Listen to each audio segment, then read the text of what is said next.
Hello and welcome back to Concert Critiques in Cars with Emily. So I was pretty excited about this show, not super pumped about the timing, but I had bought this ticket a long time before my previous two concerts, so whatever, man, I went for it.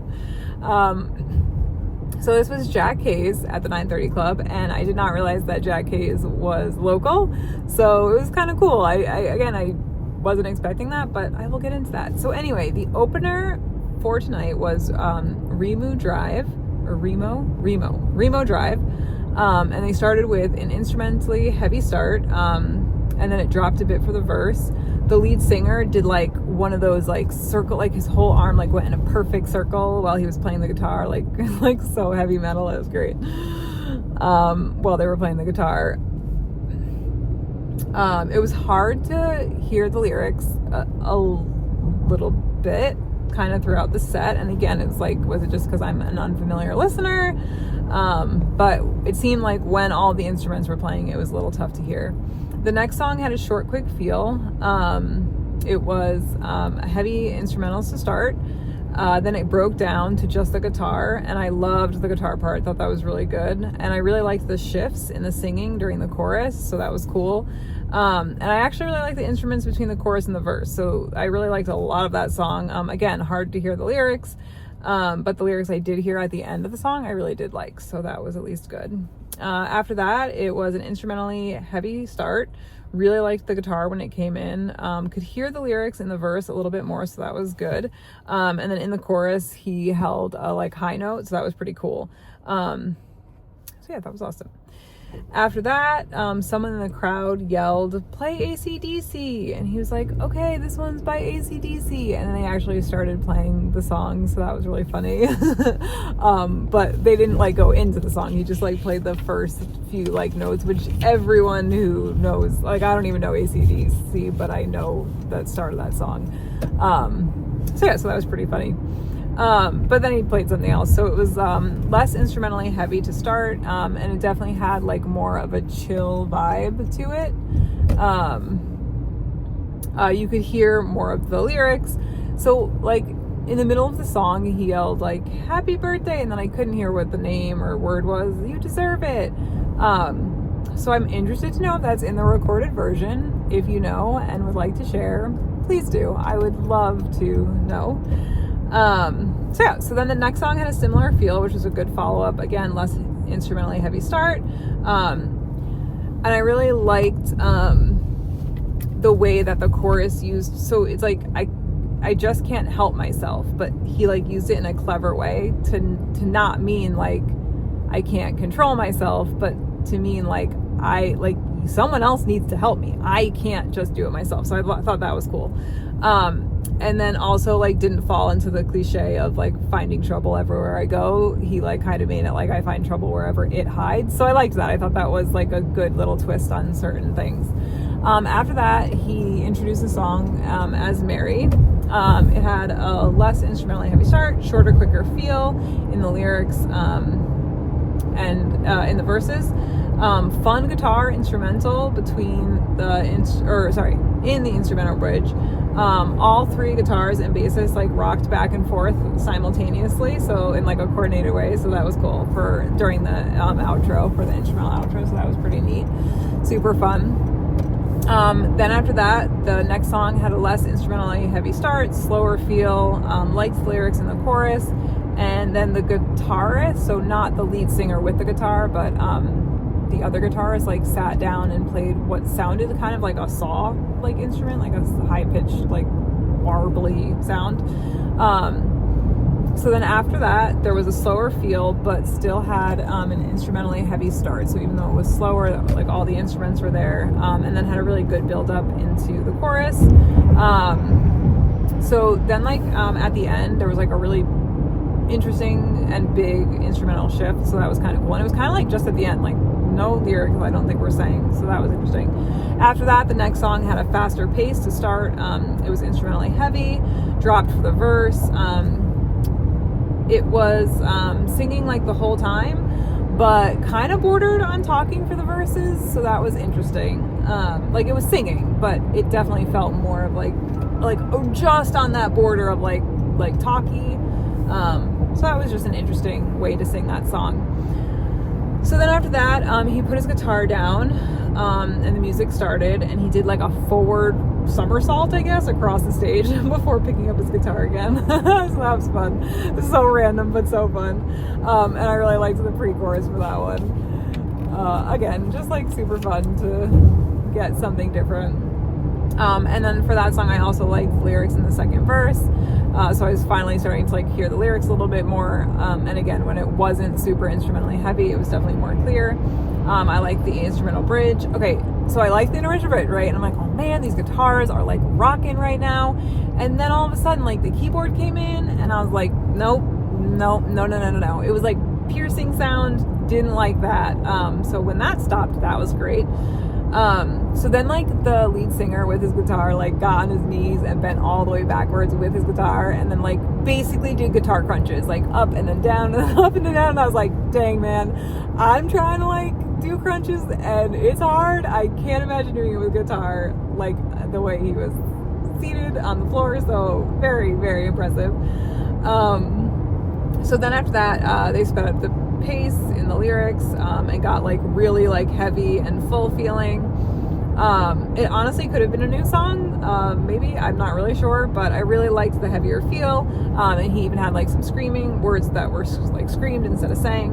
And then there was definitely like an extended outro, so that was an awesome way to end the set. I really liked that. And again, I don't know if it was 2 songs or just one super long song, but it was great. I really liked it. At the end definitely had me like hyped up, and I was like, oh yeah, I was like, this is good. So then after that, Jack K's came out. So they started with an instrumentally heavy start, it was just the instrumentals, but then the instrumentals dropped for like the chorus. So I feel like Jack K's formula a lot of times is like chorus, then verse, then instrumentals, then chorus, then verse, then like the real chorus. So then it got heavier for the rest of the song. Definitely a good song to start, very energizing. And then he threw his hat into the crowd, so that was kind of cool. So after that, the song had a short, quick feel. Song, short, you get me. They had the crowd clap along. I recognized the song. Definitely like got heavier after the first part. And I really liked the bridge after the instrumentals. So that was really fun to see. And again, glad that it wasn't another song that I wanted to see as second, because again, sometimes that's like what bands do, is they put their like popular song second. So I'm glad that it wasn't any of the songs that I really wanted to see. So that was definitely good. So after that, he encouraged people to throw their valuables in the middle of the pit and like not to worry about it. And then he went into Sideways. So I was so excited to see that song, like just so excited. Definitely too early, like that's what I was talking about. So we didn't do second, it was third. But you know, I mean, it was great. But then he stopped halfway through because I guess the pit wasn't being like pitty enough or heavy enough. And I'm not gonna lie, it definitely like took me out of it a little bit. So I didn't love that like gimmick for that song in particular. And of course, like Sideways is such like like heavier, like faster, like mosh pit type song. So I get it, but I definitely was not a fan because I wanted to hear the song. The one thing I will give him credit for is when he came back into the song, he like rewound it a little bit and went back to like the instrumental before the part he had started singing. So like technically I saw the whole song, but again, just like stopping it in the middle and then starting it up again when like you didn't need to for a medical emergency or something, wasn't a fan. The next song, he for sure introduced the title. I heard The Rug. I could be totally wrong or I could be totally correct. I'm not really sure. But it definitely had a slower feel to start and then built up for the chorus. I really liked the lyrics in the second verse a lot. Wouldn't have been my follow-up just because it did have that like slower feel to it, so that was kind of unfortunate. You know, after getting off of Sideways and being like yelled at for not doing mosh things enough, so that was was what it was. After that, the song had another slower start with a less instrumentally heavy. It was only the guitar, but then it got more full instrumentally for the second half of the first verse, and then it dropped for the second verse. So I did recognize that song, and I was excited to see it. After that, he introduced the band. Apparently his little brother plays the bass, which is super cool. So then someone yelled for him to, like, he's like, okay, like, play acoustic guitar, man. And so he, like, went back to grab the acoustic guitar, and he's like, whoa, let me just make this clear. This was not because you told me to, like, grab the acoustic guitar. This was because this is the next song in the set. So that was kind of funny that he was, like, very, like, no, this was not because of you. This was my choice. He played Deadbeat, which was acoustic, but it did have, like, a short, quick feel, and, like, was really heavy sounding, and then the other instruments came in. One thing I really, really loved about this whole entire, like, set was that anytime he played the acoustic guitar, I guess with the exception of the last song, the whole band would come in eventually. So I really, really liked that. I feel like oftentimes, you know, the band leaves for a few songs, then comes back out, but, like, every time it started acoustic with just the guitar, and then just, like, it was great, and then ended up just being this, like, heavier song. So then after that, he talked about the first time he played in DC live, and how it was at Songbird, and this first song he played of the first set he played in DC was Bottom of the Bottle, so he played that, which was awesome.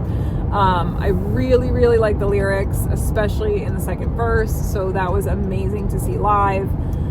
Really, really liked that. And then, you know, just the story behind it was pretty cool, that was, like, kind of a full circle moment for him, so that was cool. So after that, he talked about his wife and how grateful he is for her. It was super cute. And then he's like, two things, like, she's my photographer and videographer, so get out of her way. Like, when she comes, move. And if you don't move, or, like, we're gonna have words. So he was cute. He's, like, super protective. So then he played Tether, which was, I was excited to see. I like that song a lot. Love the opening guitar. Love, like, the contradictions in the lyrics, especially in that first verse. Really nice song to see live, and then again having the background story to it was cool. After that, there was a song that had a similar start to the last song with just guitar, slower start. Then the rest of the band came in. I really liked the lyrics in the chorus. Overall, it had, like, a slower feel compared to Tether, but it was a good follow-up. Then he told us that we will mosh and rock out and have all the time for all the fun later. And then he got very serious and talked about his friend Sam, who died of an overdose. And the one thing I really, really liked about that part was he didn't rush it. You know, people were, you know, yelling out and shouting stuff, and, like, you know, people started clapping before he was done. He was like, no, I'm not done yet. Like, he really, like, made this a tribute to his friend. It wasn't just like, hey guys, this is for my friend Sam, like, I miss you, brother. Like, he explained exactly what he wanted to say, made sure everybody was listening. So I really liked, like, it was very genuine. So then he went into 90 Days Sober.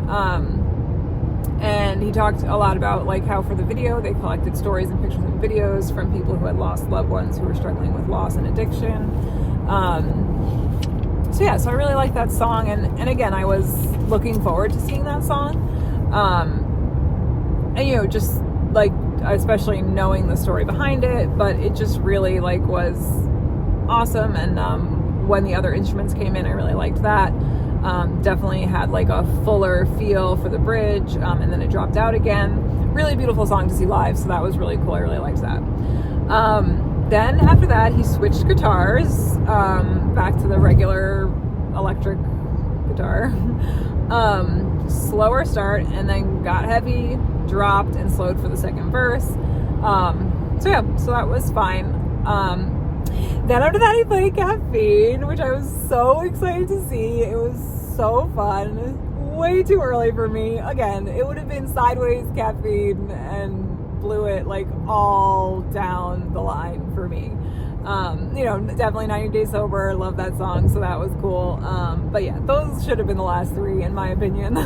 So that was, you know, of course, too early for me. But loved it. Loved seeing it live. Super fun. Then after that, he played a cover song of Katy Perry's. I don't know what the title is, but it's the one that's, like, hot and it's cold, it's yes then it's no. So I really love that song because when I was in my intern year for speech, a student had referenced that song and gotten an answer correct because of it. So like seeing it live, the cover of it was super, super just like, I don't know, I just like that song. It held a special place in my heart. So that was cool. So I like that as a cover. I thought that was a good choice. The bridge was great. Really loved that. So then he like stopped and told the crowd to like really mosh at the end. And then he came back and finished the song with like the last few choruses, and man, did they mosh. So he told the crowd to like open up the pit. He had high expectations for tonight. Because it was, you know, hometown. He's like, this is my hometown. I have expectations. Let's go. So he like specifically pointed two people to join the pit. So, the song was Sleep When I'm Dead, so it has a short, quick feel with less instrumentally heavy start. Was happy to see it. Really good follow-up to the cover because, you know, it's just like super fun into another super fun song. After that, because we had done such a great job moshing, he decided that, well, I don't know, he probably does this every show, but he brought a plastic sheet and a like chair out onto the stage and went up to the barricade to pick people to get their head shaved. So two people came up, and so he was going to make the first cut. So he cut their hair first. And then after that, they were going to play a song, and the two of them had to then cut each other's hair, and they had to finish by the end of the song. So that was crazy. He legit cut the guy's hair first and then cut the other participant's hair. So then they went into a song. It was a less instrumentally heavy start. It got faster and quicker, but still just the guitar. And then the full instruments came in for the pre-chorus. So they hadn't finished shaving the heads by the time he ended the song. He's like, what? They're not done yet. What are we going to do? So they continued playing. And then scares me every time. So then they, I knew that was going to happen too. So then they finally finished, like right as they were ending the like extended version of the song, and then they like stage dove, but it was like they like walked to the barricade and then just fell back into the crowd. Give them a lot of credit. One, I wouldn't even know how to use clippers, so that would have been so useless for me. I would have been the worst and wouldn't have shaved my head, but it was awesome. It was definitely a unique portion of the show for sure. After that, he said he wanted to see, after that, they did Blew It, Blew It, I think is what the name is called. Definitely wanted to see that, so happy to see it. Obviously, it was too early because, you know, it wasn't the last song in the set, but he said they had two more songs. Definitely changed the end of the second chorus, and then, like, basically talked the bridge instead of saying the bridge, so that was awesome. But obviously wish that was last because that's what I love about going to a show. After that, I recognized the song, a slower start with guitar only, but then like the heavier, more full instruments came in, and then dropped for the chorus. I think the song is called Like Me, or maybe it's Like Me, something like me. There may be a word before or a word in between or a word after. But he let the crowd sing a chorus towards the end, so that was pretty cool. And then after that, they left the stage and then they came back for an encore. But yeah, so they let the crowd sing like a lot of the first verse. And again, I don't know if it was like the chorus that came first and then he went into the first verse, or if it was just the first verse. But it was Morbid Mind was the song. And I was happy to see it, but also would have loved it to be earlier because obviously I wanted one of the songs that I love and love to rock out to be last. But I really like the short, quick feel of the verses. And then, like, so this was the song where, like, none of the other band members were actually playing, so it was just the lead singer. So they did, like, a jig. Like, they were, like, literally, like, dancing behind him, arms around each other's shoulders, and just, like, doing, like, a little jig. So that was cool. Really fun. And, so then at the end, they, you know, said their goodbyes, and he holds up the back of his guitar, and it says F Doge, so that got the crowd going, but you know, the actual word. So it was definitely a fun and interesting show. I wish that I could hear Remo Drive's lyrics a little bit more. But yeah, like, I would say none of their songs really grabbed me.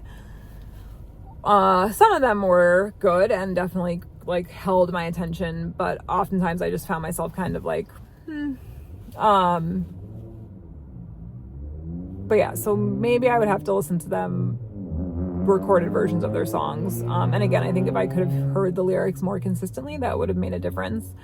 And then, yeah, Jack Hayes was just like so random, so fun. Again, the only thing that was not fun was the order, because of course I love, the songs in the order that I want them in, but that's a little too picky. So I'm going to try not to be super biased about that in particular. Really like the song choices. I think there was only one song of Jack Hayes that was kind of a lull for me, but other than that, great choices. Really loved seeing songs live, really loved the changes, in Blew It. Yeah, I'm going to give this show an 8.5. So let me know what you think. Is that a good score? Did I undersell it? Did I oversell it?